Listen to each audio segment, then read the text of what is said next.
अयोध्या में हो रहे रामलला मंदिर की प्राण प्रतिष्ठा के आमंत्रण पर हो रही सियासत में किसान नेता राकेश टिकैत ने भी एंट्री कर ली है। राकेश टिकैत ने कांग्रेस पार्टी का बचाव करते हुए बीजेपी पर निशाना साधा है। उनका कहना है कि मंदिर के प्राण प्रतिष्ठा का न्योता बीजेपी के लोग बांट रहे हैं और इसी बात से लोगों को ऐतराज भी हो रहा है कि बीजेपी के लोग इस पर सियासत क्यों कर रहे हैं, क्योंकि न्योता देने का काम मंदिर ट्रस्ट की कमेटी का है। राकेश टिकैत के मुताबिक राम मंदिर का राजनीतिकरण करने के बावजूद बीजेपी को लोकसभा चुनाव में कोई फायदा नहीं होने जा रहा है। राकेश टिकैत का कहना है कि बीजेपी का राम प्रेम महज एक दिखावा है।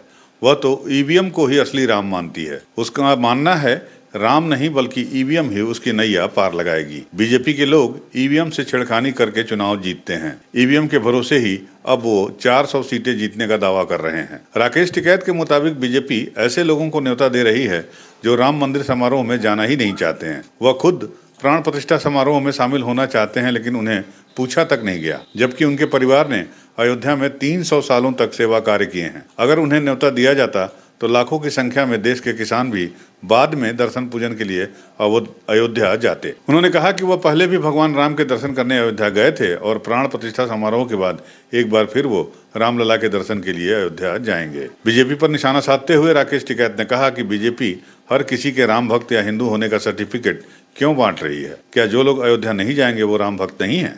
क्या जो लोग बीजेपी में नहीं है वो हिंदू नहीं है? बीजेपी के लोग एक बार जय श्री राम का जयकारा लगाते हैं, लेकिन हम सब जितनी बार किसी से मिलते हैं राम राम बोलकर 2 बार राम का नाम लेते हैं। राकेश टिकैत ने कहा कि राम के नाम पर कतई सियासत नहीं होनी चाहिए। देश में राम के अलावा भी बहुत सारे मुद्दे मौजूद हैं। महंगाई, बेरोजगारी और किसानों की समस्याएं भी बड़े मुद्दे हैं। हमारा काम आंदोलन करना है और हम आगे भी करते रहेंगे। आपको बता दें, भारतीय किसान यूनियन के प्रवक्ता राकेश टिकैत प्रयागराज के माघ मेले में पिछले 2 दिनों से प्रवास पर हैं और वह यहाँ पर देश भर से आए किसान प्रतिनिधियों के साथ पंचायत करने में जुटे हुए हैं। देखो, वहाँ की अगर कमेटी के हाथ में निमंत्रण देने का वो होगा तो वो जरूर देती। अगर भारत सरकार के हाथ में है तो वो नहीं देगी। हमारे परिवार के लोग वहाँ पे 300 साल का इतिहास है कि परिवार के लोग 300 साल तक वहाँ पे गए हैं। 1900 कुछ में भी 68 में या कब भी वहाँ कोई प्रोग्राम था तो उसमें भी गए हैं, लेकिन अब परिवार के लोगों को नहीं बुलाया जा रहा वहाँ पे, तो हमें इस चीज़ का दुख है। हम अब नहीं जाएंगे, बाद में जाएंगे।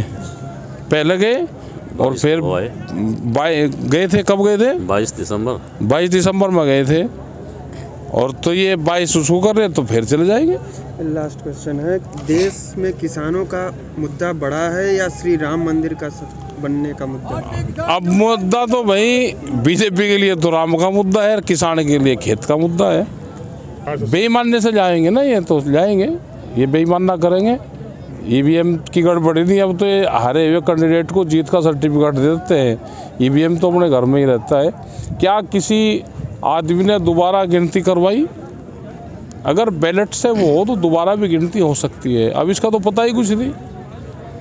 जैसे विपक्ष कह रहा 2024 के लिए बैलेट पेपर के लिए आप भी नहीं, विपक्ष मजबूती से लड़ाई लड़ना चाहिए। विपक्ष को जिनको चुनाव लड़ना है, हमको तो चुनाव नहीं लड़ना, हमको तो आंदोलन करने। बीजेपी आ जाए उसके खिलाफ करने, वह सरकार खराब रहेगी। कांग्रेस आ जाएगी, वह उसके मुद्दे ठीक नहीं होंगे, उसके खिलाफ करने।